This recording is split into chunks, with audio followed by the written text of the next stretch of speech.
Et bienvenue dans la chaîne de Mathématiques Sciences. Aujourd'hui, je vais présenter et expliquer une nouvelle vidéo, cette vidéo donc en mathématiques pour les troisièmes. Dans laquelle simplement ici, je vais vous présenter, comme je l'ai fait pour les fonctions linéaires, les fonctions affines. Ok. Alors là, on va juste faire une petite présentation, on va voir les particularités, tout ça, des fonctions affines. Mais bien évidemment, dans les prochaines vidéos, on s'entraînera à faire un certain nombre de choses. Alors, avant que la vidéo commence, je m'arrête juste vous dire un petit truc. Je sais pas si vous avez constaté, mais oui, il y a beaucoup de vidéos qui sortent en ce moment. Voilà. C'est un truc que vous avez été constaté, c'est normal. C'est parce que nous sommes en confinement. Je n'ai pas trop envie de m'ennuyer. Et la seule manière de ne pas trop s'ennuyer, c'est, pour moi dans mon cas en tout cas, tourner des vidéos. Donc désolé si ça fait beaucoup de vidéos d'un coup à regarder, mais ne vous inquiétez pas. En fait, chaque vidéo que je sors, j'essaie de les rentrer au fur et à mesure dans une playlist. Donc ne vous inquiétez pas, chaque vidéo est rentrée dans une playlist que vous pouvez retrouver dès que vous entrez sur ma chaîne. Et donc, si vous n'avez pas le temps de regarder toutes mes vidéos maintenant, vous pourrez les regarder quand on sera déconfiné. Ou voilà, plus tard, comme ça vous arrangera en fait.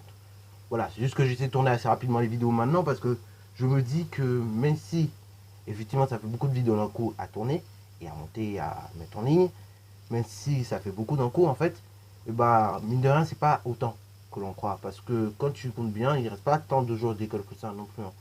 Et donc, il faut quand même que je me vaille un petit peu pour que, voilà, vous soyez pas, que vous n'ayez pas trop et que donc vous puissiez avoir l'ensemble du programme de chaque matière, ok, notamment en maths, en physique et en SVT. C'est pour ça donc que ça fait beaucoup de vidéos d'un coup. Mais ne vous inquiétez pas, quand on sera déconfiné, je tournerai beaucoup moins de vidéos parce que je serai surchargé, ok. Et puis ne vous inquiétez pas là, encore une fois, mais si on a un confinement, et des jours je suis chargé, donc je ne peux pas tourner ni mettre de vidéos ni rien faire, ok. Donc pour ceux qui s'inquiètent là-dessus, ne vous inquiétez pas, vous aurez forcément le temps de regarder mes vidéos. Et comme je sais qu'en plus au niveau des vues, j'ai un décalage en fait de 1 an sur chaque vidéo, et du coup, je sais que c'est pas tout de suite que j'aurai le maximum en fait, le maximum de personnes. Ce sera plutôt l'année prochaine ou l'année d'après, ok. Je décale de 1 ou 2 ans sur certaines de mes vidéos.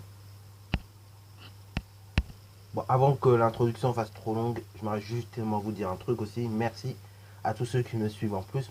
Maintenant, avant le confinement, on était peut-être 360. Bon, maintenant, on est 380. Je dirais c'est juste 20 abonnés en plus, mais c'est beaucoup pour moi. Donc, je vous remercie de tout cœur pour tous ceux qui viennent sur la chaîne, qui suivent, qui regardent un petit peu. Voilà, je vous remercie de tout ça. Et donc, voilà, c'est tout ce que je voulais vous dire. Hein. Merci beaucoup pour tout le monde qui vient. Maintenant, donc, on va s'intéresser aux fonctions affines. Les fonctions affines, c'est quoi? C'est un procédé de calcul qui, à tout nombre x, va associer le calcul ax plus b. Ok. Donc ceci, le procédé qui associe à tout nombre x le calcul ax plus b, ceci est appelé une fonction affine. Ok. Autrement dit donc, une fonction affine, c'est ce genre de fonction. Une fonction qui est définie toujours par ce genre d'expression. La fonction f qui est associée à tout nombre x, ax plus b. Alors, ça c'est une première notation. Mais en général, dans les exercices, vous verrez, je préfère plutôt utiliser ce genre de notation. J'en ai déjà beaucoup parlé, notamment dans la vidéo type brevet que j'avais fait avant sur les fonctions linéaires. Je préfère utiliser ce genre de notation qui est la suivante. F de x est égal à x plus b. Ok? F de x égale à x plus b, ça c'est la notation des fonctions affines. Okay. Et donc ça, toute fonction affine devra s'écrire sous cette forme-là, ou bien sous cette forme-là. Okay. Bien évidemment, vous allez me dire, ouais, ça c'est blabla, c'est la théorie, mais dans la vraie vie, comment on reconnaît une fonction affine? Okay. C'est très simple. Vous aurez toujours un nombre qui va multiplier votre x, en fait votre nombre de départ. Et ensuite, vous allez y additionner à cet ensemble-là, donc, un autre nombre, ok. Un autre nombre qui peut être différent du nombre de départ, hein, ou bien du nombre que vous avez qui a multiplié, ok. Par exemple, si je vous donne un exemple, allez, on va plutôt prendre un exemple. Si je prends la fonction f de x qui est égale à 3x plus 4, ici on a bien une fonction qui est affine, ok. Une fonction qui est affine, pourquoi? Parce qu'on a bien 3 qui va multiplier x, et on y ajoute bien à ceci, plus 4, ok. Alors, ceci, c'est un exemple de fonction affine, ok. Maintenant, donc, si je prends une autre fonction, par exemple, g de x, hein, g de x qui est égal 2x moins 6. Et là, pareil, ici, on reconnaît bien une fonction affine, puisque nous avons un nombre qui va multiplier x, donc en fait, ton nombre de départ, et là, on a moins 6. Alors, moins 6, il y a deux manières de l'interpréter. Soit vous dites c'est plus moins 6, en fait, et donc on additionne moins 6, ou soit vous dites on retranche 6, ok. Alors oui, je vous ai dit tout à l'heure, pour que vous ayez une fonction affine, vous allez avoir un nombre qui va multiplier x, et après on y ajoutera quelque chose, mais on peut aussi retrancher quelque chose, hein. Voilà, voilà. Donc là on a un nombre qui multiplie x, moins quelque chose, ok. Mais on peut également avoir plus quelque chose. Donc ici, g de x égale 2x moins 6, c'est également une fonction affine. Maintenant, je vais prendre un troisième exemple. Voilà, parce que ça permettra de bien comprendre les choses. Si je prends la fonction h de x, qui est égale, on va dire, moins 8x moins 6, là, pareil, c'est une fonction affine, hein. Tu as bien moins 8 qui va multiplier x, et tu retranches 6, ok. Et pareil, si je prends une fonction, allez, dernier exemple, j de x, ok, j de x qui associe à tout nombre x moins 9x plus 4, ici on a bien également une fonction affine. Donc voilà, une fonction affine c'est toujours la chose suivante, c'est-à-dire vous avez un nombre qui va multiplier x, et après, à cet ensemble-là, on peut ajouter ou retrancher un nombre, ok. Donc on peut avoir plus quelque chose ou bien moins quelque chose derrière. Alors maintenant, on va voir quelques cas particuliers, ok, qui vont permettre de comprendre ce qu'on a vu précédemment, ok. Par exemple, si vous avez, on peut très bien avoir b qui est égal à 0. Dans ce cas-là, votre fonction f va s'écrire de la manière suivante. f de x est égal à ax, ok. B il vaut 0, donc en fait, tu ne rajoutes rien. Tu vas juste multiplier par ton nombre a. Et donc, tout simplement, ici, on reconnaîtra dans ce cas-là une fonction qui est linéaire, ok. Donc si b vaut 0, dans ce cas-là, f de x s'écrit sous la forme ax, ok. Voilà, voilà. Bon, j'ai dit f de x, mais en fait, c'est plus précisément la fonction f qui va s'écrire sous la forme f de x égale à x. Et donc ici, on reconnaît bien une fonction linéaire. Alors pareil, petite précision, une fonction linéaire, c'est toujours un nombre qui va multiplier ton nombre de départ. Ici, x en l'occurrence, ok. Voilà, voilà. Donc là, on a bien une fonction linéaire. Maintenant, admettons tu es a qui soit égal à 0. Dans ce cas-là, f, ta fonction f, va s'écrire sous la forme f de x égale b. Pourquoi? Parce qu'en fait, ton nombre a, tu le multiplies par x. Donc ton nombre a, s'il vaut 0, dans ce cas-là, ton produit, l'ensemble, va également valoir 0. Il te restera donc b. Donc f de x, dans tous les cas, il va valoir b. Et là, on peut constater une chose, c'est que ta fonction x, donc ta fonction f, pardon, elle va pas varier en fonction de x, ok. C'est-à-dire n'importe quel nombre x que tu peux mettre au départ, tu obtiens toujours le même nombre, ok. Par exemple, f de 14, si b il vaut 2, et malheureusement f de 14 ça fera toujours 2, ok. Donc ici, on a affaire à un genre de fonction qui ne varie pas, c'est donc la fonction constante. Donc finalement, on peut conclure la chose suivante. Quand on a étudié les fonctions linéaires dans le détail, à l'envers, en travers, bref, en tout cas quand on a étudié les fonctions linéaires, en fait on étudie déjà une fonction affine, ok, une sorte de fonction affine. Et quand on a parlé des fonctions constantes au tout début du chapitre sur les fonctions, et en fait, pareil, c'était une sorte de fonction affine, ok. Donc là, pareil, des fonctions linéaires et les fonctions constantes sont des fonctions affines, ok. Ça fait partie de la famille des fonctions affines. Bon, maintenant, donc, on va parler de calcul d'image et d'antécédents. Ne vous inquiétez pas, là, on va juste voir la propriété. Éventuellement, je vais vous montrer vite fait le principe, mais nous ferons des vidéos d'entraînement là-dessus, ok? Parce que je sais bien qu'il faut quand même s'entraîner au minimum.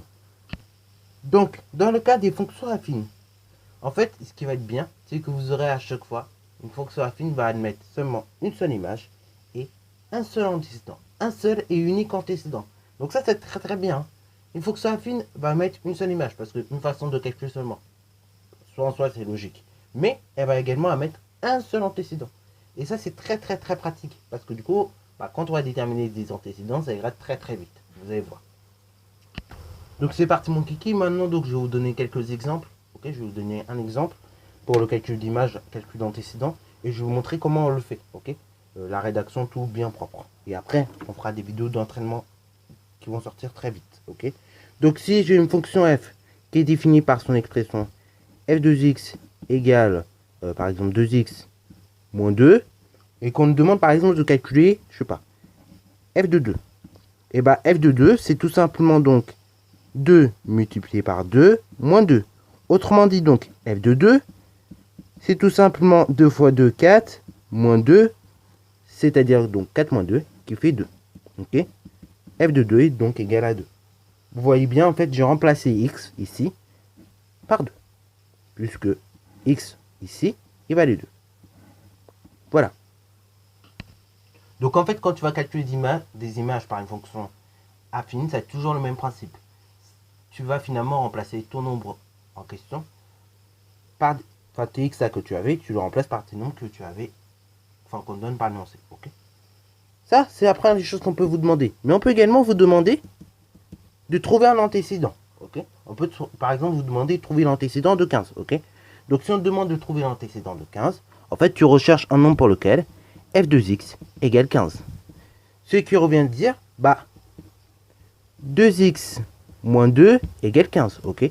Ça revient à écrire cette équation là. Et donc, par la recherche de l'antécédent, ça reviendra donc à trouver le nombre x que l'on prend au départ pour avoir 15. Ok. Donc ça reviendra en gros, entre autres, à résoudre cette petite équation. Donc on a 2x moins 2 qui est égal à 15. Donc là j'ai ce moins 2 qui m'embête. Je vais donc lui ajouter plus 2 aux deux membres de l'égalité, de sorte à ce que mon égalité reste la même. Dans ce cas-là, j'aurai 15 plus 2 au membre de droite et 2x moins 2 plus 2 au membre de gauche. Ce qui veut dire donc, si on réduit un petit peu, on aura 15 plus 2 qui fait 17 et ce qui sera égal à 2x. 2x égale 17. Moi je veux la valeur d'un seul x, donc je vais tout simplement diviser par 2 aux deux membres de l'égalité. Ok. Alors oui, je sais, mes traits fractions sont pas bien faits, mais c'est juste pour vous montrer en gros le principe. Voilà, je vais le faire un peu mieux comme ça.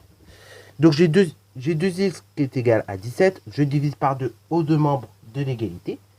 Et donc j'ai x qui est égal à 17 demi, entre autres 8,5. Pareil, tu peux faire une petite vérification pour voir si ça marche. Donc si tu fais 2 multiplié par 8,5, c'est 17. Et ensuite tu soustrais 2, tu obtiens bien 15. Ok. Donc ici, on peut noter que la solution de l'équation, c'est donc 8,5. Entre autres, 8,5 c'est ton nombre x que tu dois mettre au départ, de sorte à obtenir 15. Ok. Entre autres, donc on peut dire ça comme ça. L'antécédent de 15 par la fonction f, c'est 8,5. Ok. Voilà, voilà. Alors là, bon, je vous ai fait vite fait, mais c'était pour vous montrer le principe, encore une fois, de rédaction. Ok. Et donc, comment ça marche. Dans une prochaine vidéo, je vous montrerai exactement comment on le fait. Ok. Voilà, je vous ai montré le principe, sur le principe comment ça marche. Mais donc, dans la prochaine vidéo, je vous montrerai sur un exercice concret. Ok. Sur un exercice basique et simple. Comme ça, pour vous, ça vous servira d'entraînement. Là, c'était juste pour rentrer dans la matière. Sur ce donc, cette vidéo est terminée. J'espère qu'elle t'aura plu. N'hésite d'ailleurs pas à la liker, à commenter. Et bonne réussite à toi en mathématiques et en sciences. Encore une fois, donc, pour t'entraîner sur ce chapitre, tu auras le cours disponible en PDF. Des exercices, évidemment, les réponses après ces exercices, en fait, comme c'est les exemples du cours, seront directement dans le cours. Ça permet de gagner un temps de malade de correction. Et au niveau des corrections, du coup, en parlant de ça, je les ai déjà finis. Je vous les mettrai au fur et à mesure, donc je pense soit ce soir ou soit demain. Ok. Mais vous aurez les corrections, donc des exercices sur les fonctions. Je sais, ça faisait 2 semaines, mais il fallait absolument que je vous les fasse parce que sinon, ça faisait un peu trop. Bon, allez, sur ce, c'est la fin de la vidéo.